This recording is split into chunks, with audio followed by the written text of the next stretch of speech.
Hello students, कैसे हैं आप सभी? आई होप सब ठीक हैं। टॉपिक वाइज रिवीजन में आज हम एक नया टॉपिक लेकर आए हैं जिसका नाम है रेस्पिरेशन। चैप्टर 6 है और का नाम है लाइफ प्रोसेस। चैप्टर 6 है, का नाम है लाइफ प्रोसेस। सो बिना किसी देरी के स्टार्ट करते हैं। सबसे पहले स्टूडेंट्स हम देखने वाले हैं यहाँ पे लास्ट हमने जो वीडियो अपलोड की थी जिसमें हमने हेटरोट्रॉपिक न्यूट्रिशन पढ़ा था या फिर हमने ऑटोट्रॉपिक न्यूट्रिशन भी पढ़ा था। सो उसके की पॉइंट्स एक बार देख लेते हैं हम। कमेंट सेक्शन में आप मुझे बताइएगा इनके आंसर या फिर इसके बारे में, ठीक है। ये एक तरह से रिवीजन है आप लोगों की, जल्दी एक बार कर लेते हैं। की पॉइंट्स हम कर रहे हैं, की points of last lecture. Nutrition in plants जिसमें हम फोटोसिंथेसिस हमने की थी। Raw materials obtaining source and parts by which raw materials are obtain. वो रॉ मटेरियल जो कि फोटोसिंथेसिस में जरूरत है जिनकी, और उनके सोर्स जहाँ से प्लांट उन्हें एब्जॉर्ब कर रहा है या फिर प्राप्त कर रहा है। और साथ में ही उन पार्ट के नाम भी आपको प्लांट्स के बताने हैं जिनके द्वारा प्लांट्स वो ऑब्टेन करते हैं सोर्स से जहां से मिल रहे हैं। फोटोसिंथेसिस केमिकल रिएक्शन, ये बहुत जरूरी है। केमिकल रिएक्शन फोटोसिंथेसिस क्या है, तो जो इक्वेशन है उसे आप याद कर लीजिएगा और एक बार कमेंट सेक्शन में मुझे बताइएगा। न्यूट्रिशन इन ह्यूमंस हम यहाँ पे देख रहे हैं। Digestion in mouth and oesophagus, digestion in stomach, digestion in small intestine, digestion in large intestine, associated glands and their functions। so ये था हमने जो लास्ट लेक्चर लिया था जिसमें हम टॉपिक वाइज ही कर रहे हैं। पहले हमने ऑटोट्रॉपिक न्यूट्रिशन लिया था और फिर उसके बाद हमने हेटरोट्रॉपिक न्यूट्रिशन लिया था। आज हम रेस्पिरेशन कर रहे हैं यहाँ पे। सो चलते हैं। डेफिनेशन ऑफ रेस्पिरेशन सबसे पहले हम कर लेते हैं, हिंदी और इंग्लिश दोनों में ही मैंने पीपीटी बनाई है ये। तो एक बार डेफिनेशन देखते हैं। Respiration is the process in which organisms exchange gases between their body cells and the environment। so respiration एक ऐसी प्रोसेस है जिसमें ऑर्गेनिज्म एक्सचेंज कर रहा है गैसेस को between the surrounding यानी कि environment और साथ में उसकी जो बॉडी सेल्स हैं।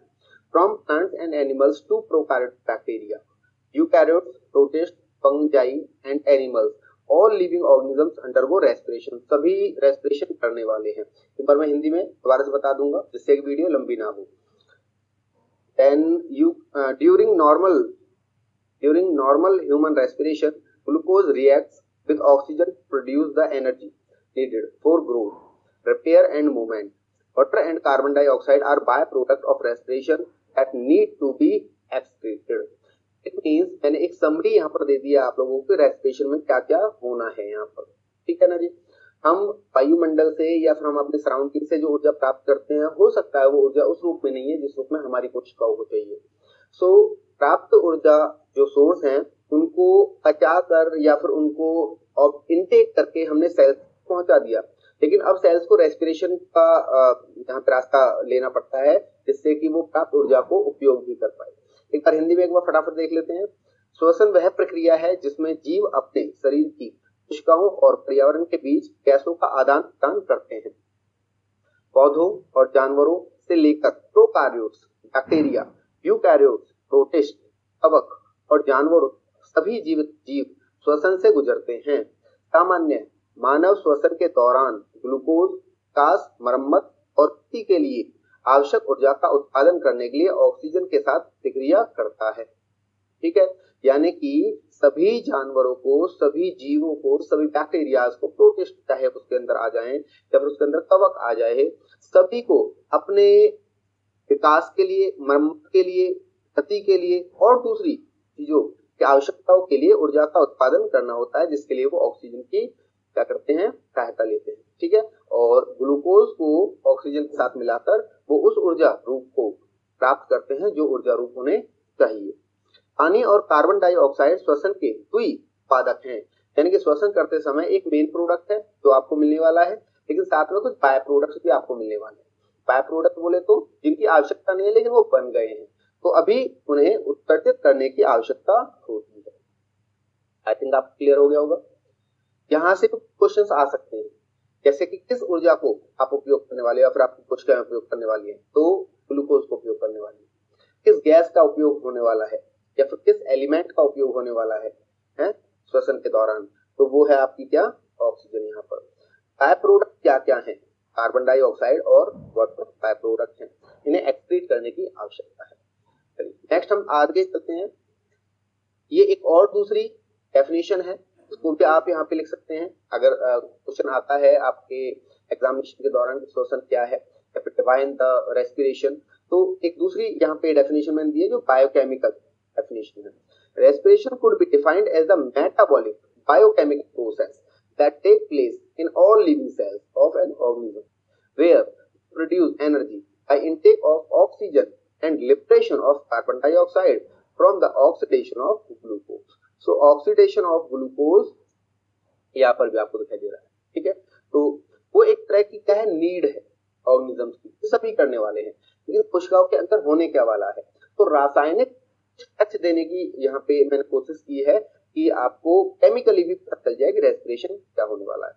चलिए, energy produced is in form of adenosine triphosphate और एटीपी, जैसे एटीपी भी कह रहे हैं और एडेनोसिन ट्राइफॉस्फेट भी कह रहे हैं। ये भी बहुत जरूरी है क्योंकि इसकी शॉर्ट फॉर्म भी पूछ ली जाती है, कई बार एटीपी पूछ लिया जाएगा, आपसे कह दिया जाएगा फुल फॉर्म बता दो इसकी, है ना, एलोबरेट करके बता दो इसे।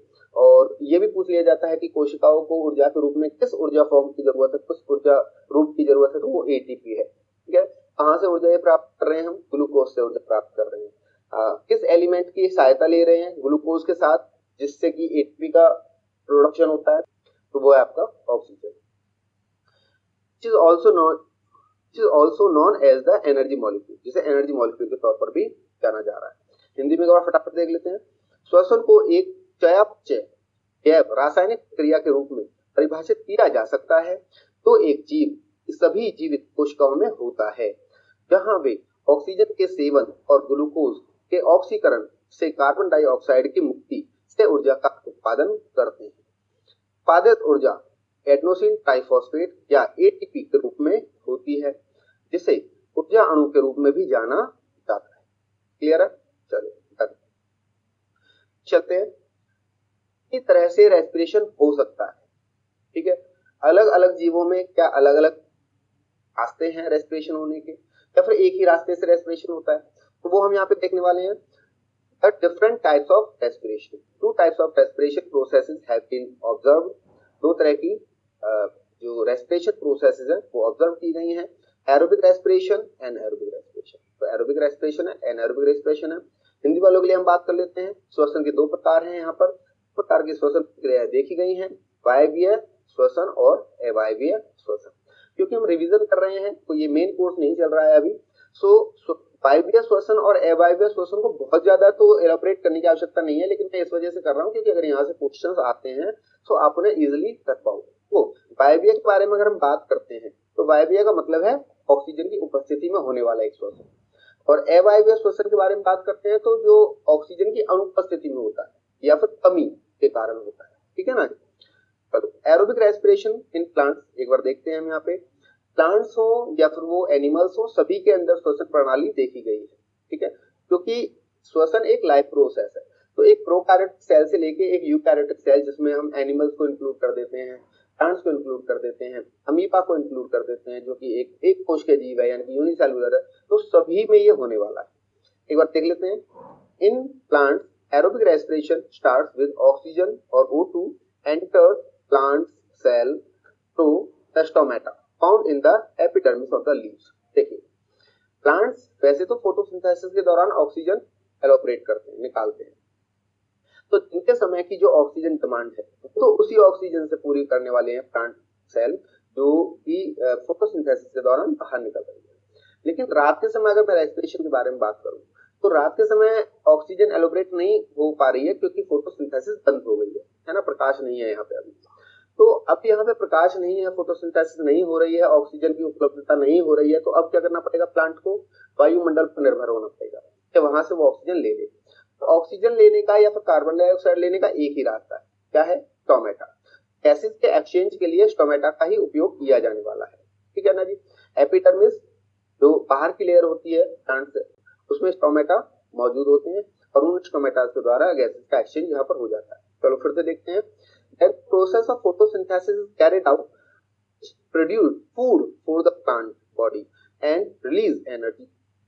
तो दिन के समय तो क्या हो रहा है, फूड बन रहा है, साथ में रेस्पिरेशन भी हो रहा है जिससे कि ऊर्जा का उत्पादन हो रहा है। रात के समय तरफ जो भोजन दिन में बनाया गया था, अब उसका टोटल रेस्पिरेशन करना पड़ेगा और ऊर्जा का उत्पादन करना पड़ेगा, यानी कि एनर्जी प्रोडक्शन करना पड़ेगा, वही फॉर्म है एटीपी की फॉर्म।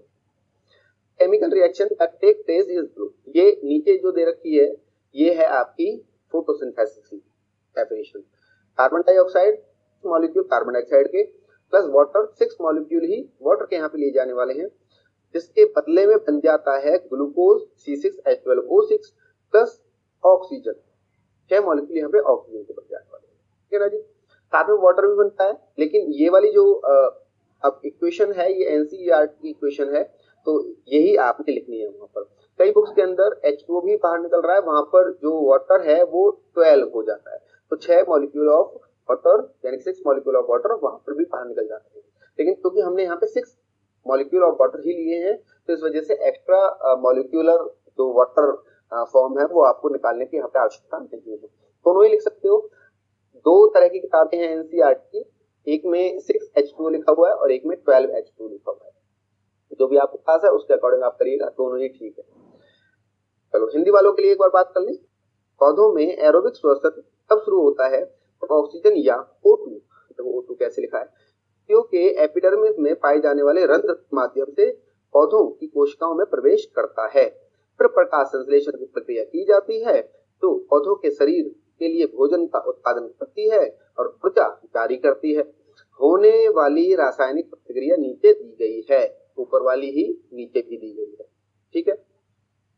सीधा यहाँ पर ये बोला गया है कि ऐसा नहीं है, प्लांट्स ने फोटोसिंथेसिस किया है तो फोटोसिंथेसिस के बाद उन्हें श्वसन की आवश्यकता नहीं है, उन्हें भी श्वसन की आवश्यकता होने वाली है, क्योंकि कोशिकाओं को वही एटीपी चाहिए, एडेनोसिन ट्राइफॉस्फेट चाहिए।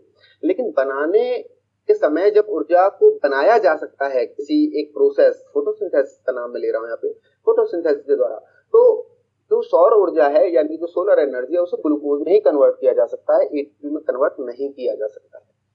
पहला चरण हो गया फोटोसिंथेसिस यानी प्रकाश संश्लेषण से सौर ऊर्जा को रासायनिक रूप देना, और दूसरा चरण हो गया श्वसन, जिसमें जो आपको रासायनिक रूप मिला है ऊर्जा का वो अब आप उसे उपयोग कर पाओ, ठीक है। 2 चरणों में यहाँ पे आप ऊर्जा को बना पा रहे हो, प्राप्त कर पा रहे हो और फिर उसे यूटिलाइज कर पा रहे हो, है ना।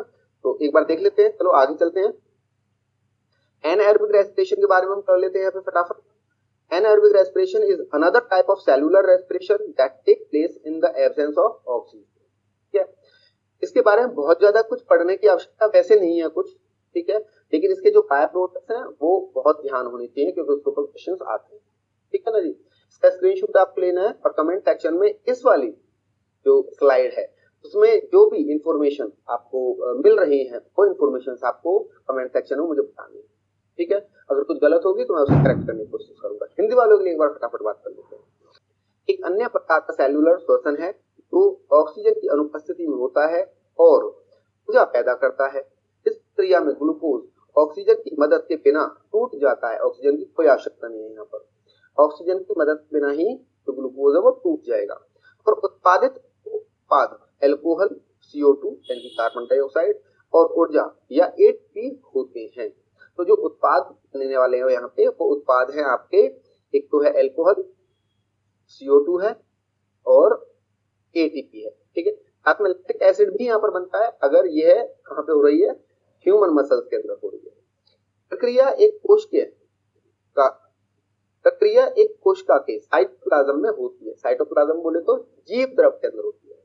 प्लाज्मा मेम्ब्रेन जिसे हम कोशिका झिल्ली कहते हैं और उसके अंदर क्या है, साइटोप्लाज्म है जिसे हम जीव द्रव बोलते हैं। जीव द्रव के अंदर ये होने वाला है, माइटोकॉन्ड्रिया के अंदर ये नहीं होगा। वायवीय श्वसन माइटोकॉन्ड्रिया के अंदर होने वाला है और अवायवीय श्वसन होने वाला है माइटोकॉन्ड्रिया के बाहर साइटोप्लाज्म के ही अंदर, ठीक है। ये भी एक डिफरेंस है ना। अगर क्वेश्चन पूछा जाता है the difference between the aerobic and anaerobic respiration, तो अवायवीय और वायवीय श्वसन के बीच में अंतर बता दीजिए। तो एक अंतर यह भी है कि वायवीय श्वसन साइटोप्लाज्म के अंदर होगा, सॉरी माइटोकॉन्ड्रिया के अंदर होगा, और अवायवीय श्वसन साइटोप्लाज्म में होगा, ठीक है ना जी। चलो आगे चलते हैं। Anaerobic respiration could be divided into, जो एनाएरोबिक रेस्पिरेशन है यानी जो अवायवीय श्वसन है उसे आगे 2 भागों में डिवाइड किया जा सकता है, इस आधार पर कि जो उप प्रोडक्ट बन रहे हैं यानी कि जो बाय प्रोडक्ट बन रहे हैं वो क्या बन रहे हैं। तो मुख्य प्रोडक्ट तो वही एटीपी है। लेकिन बाय प्रोडक्ट बदल रहे हैं। तो एक में बाय प्रोडक्ट अलग तरह का है और दूसरे में बाय प्रोडक्ट अलग तरह का है, इस कारण इसको दो भागों में डिवाइड कर दिया गया है। तो इंग्लिश वालों के लिए अगर हम बात करते हैं तो लैक्टिक एसिड फर्मेंटेशन और एल्कोहलिक फर्मेंटेशन, ये दो हैं एनएरोबिक रेस्पिरेशन के दो भाग, ठीक है। और हिंदी वालों के लिए लैक्टिक एसिड किण्वन और मादक किण्वन, मादक बोले तो अल्कोहल ही है यहाँ पे, ठीक है। तो वैसे क्वेश्चन आता नहीं है अभी, अब तक मैंने नहीं देखा, लेकिन फिर भी आपको पता होना चाहिए कि एनएरोबिक रेस्पिरेशन को क्या आगे दो भागों में डिवाइड किया जा सकता है, ठीक है। चलिए एसिड फर्मेंटेशन के बारे में थोड़ी सी एक और बात कर लेते हैं। लैक्टिक एसिड फर्मेंटेशन बोले तो लैक्टिक एसिड किण्वन हिंदी वालों के लिए is type of anaerobic fermentation where glucose is split in the absence of oxygen to produce 2 molecules of lactic acid and 2 molecules of ATP। Lactic acid fermentation सबसे पहली बात है हो कहाँ पे रही है, तो आप यहाँ पे देखेंगे कि ह्यूमन मसल्स के अंदर होती है। दूसरी बात, बाय प्रोडक्ट के तौर पर क्या क्या चीजें निकल रही है यहाँ पर, तो बाय प्रोडक्ट के तौर पर निकल रही है, एक चीज निकल रही है बाय प्रोडक्ट के तौर पर लैक्टिक एसिड निकल रहा है, और जो मेन उत्पाद है, जो मेन प्रोडक्ट है वो क्या है, एटीपी। चलिए हिंदी वालों के लिए एक बार बात कर लेते हैं। यह अवायवीय किण्वन का प्रकार है जहां ग्लूकोज को लैक्टिक एसिड के दो अणुओं और एटीपी दो अणुओं का उत्पादन करने के लिए ऑक्सीजन की अनुपस्थिति में विभाजित कर दिया जाता है। फाइनल हो गई बातें। लैक्टिक एसिड फर्मेंटेशन है अवायवीय श्वसन भी, यानी कि एनाएरोबिक रेस्पिरेशन भी, लेकिन क्योंकि यहाँ पर लैक्टिक एसिड जनरेट हो रहा है बाय प्रोडक्ट के तौर पे, तो इस वजह से लैक्टिक एसिड फर्मेंटेशन वो बोल दिया, लैक्टिक एसिड फर्मेंटेशन बोल दिया, ठीक है। और हिंदी वालों के लिए अवायवीय श्वसन का ही प्रकार है और लैक्टिक अम्ल का निर्माण हो रहा है ह्यूमन मसल्स के अंदर, ये हो रहा है। ह्यूमन मसल्स के साथ कई बार ऐसा होता है कि जो ऑक्सीजन सप्लाई है वो पूरी नहीं हो पाती है, हम आगे पढ़ेंगे इसके बारे में। चलो फटाफट आगे चलते हैं। नो, रेस्पिरेशन में refer to the 3 elements of process. जो रेस्पिरेशन है वो 3 चरणों में विभाजित किया जा सकता है। फर्स्ट, रेस्पिरेशन में रेफर टू एक्सटर्नल रेस्पिरेशन। तो पहला तो क्या है, एक्सटर्नल रेस्पिरेशन है जिसमें हम ऑक्सीजन को इनटेक करेंगे या फिर कार्बन डाइऑक्साइड को छोड़ेंगे। तो it means we can say that this is named as the physical respiration. Clear? Process of exchange of gases between the air and the organism. Second है, सेकेंडली रेस्पिरेशन में refer to the internal respiration. अब internal respiration का मतलब है कि अगर मैं बहुकोष्ठीय जीवों के अंदर बात करूं या फिर मैं मल्टी सेल्यूलर के अंदर बात करूं, तो आप देखेंगे यहाँ पर कि जो मल्टी सेल्यूलर ऑर्गेनिज्म है उनके पास तो लाखों करोड़ों कोशिकाएं हैं, लेकिन अगर मैं रेस्पिरेटरी सिस्टम के मौजूद होने के बाद भी अगर बात करता हूं तो ऑक्सीजन तो आपके लंग्स के पास है। तो अब यहाँ से ऑक्सीजन तक चलना और हर उस कोशिका तक पहुंचना जहां पर उसकी आवश्यकता है, ये इंक्लूड होने वाला है किसमें, internal respiration, which involves a gas exchange between the blood and the body cells। ठीक है। Third, aerobic respiration is the cellular respiration. जो तीसरा चरण है वो कोशिका के अंदर होने वाला है, ठीक है, जहां पर साइटोप्लाज्म और साथ में माइटोकॉन्ड्रिया दोनों मिलकर काम करने वाले हैं।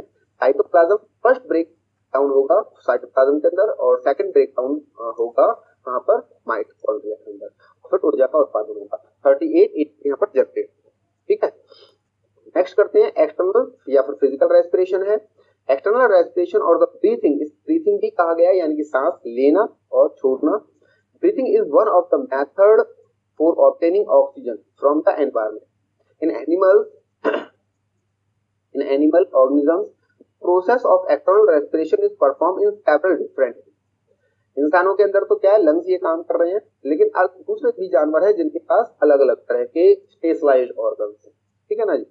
Animals that lack specialized organs for respiration depends on diffusion across external tissue surface to obtain oxygen। जिसके पास श्वसन तंत्र ही नहीं है, जिसके पास रेस्पिरेटरी सिस्टम ही नहीं है, तो वहां पर और थोड़ी परेशानी है ना। उनको तो फिर सिर्फ क्या है कि जो विसरण प्रणाली है यानी कि जो डिफ्यूजन है उसी से काम करना पड़ता है। देखो डिफ्यूजन वैसे तो अल्टीमेट एक रास्ता है किसी चीज का एक्सचेंज का, लेकिन हम लोग क्या कर रहे हैं कि डिफ्यूजन को आसान बनाने के लिए हीमोग्लोबिन का यूज कर रहे हैं, ब्लड का यूज कर रहे हैं, हार्ट काम कर रहा है, ब्लड वेसल्स काम कर रहे हैं, लंग्स काम कर रहे हैं, है ना। प्योरिफिकेशन के लिए पूरा एक नासल सिस्टम है, पूरा एक रेस्पिरेटरी सिस्टम आपके पास है, वो सारा काम कर रहा है। तो जिसके पास है ही नहीं, तो एक कोश क्या है ना, और अपने आप में पूरा जीव भी है, तो उसकी तो पूरी कोशिका ही क्या है, वातावरण से सीधा कनेक्ट है। तो उसको पूरे रेस्पिरेटरी सिस्टम की आवश्यकता नहीं है, सिर्फ डिफ्यूजन प्रणाली ही वहां पे काम चला देती है कि डिफ्यूजन करो एंड देन बाहर से जो हायर कंसंट्रेशन रीजन ऑक्सीजन का वहां से ऑक्सीजन को इनटेक कर लो साइटोप्लाज्म के अंदर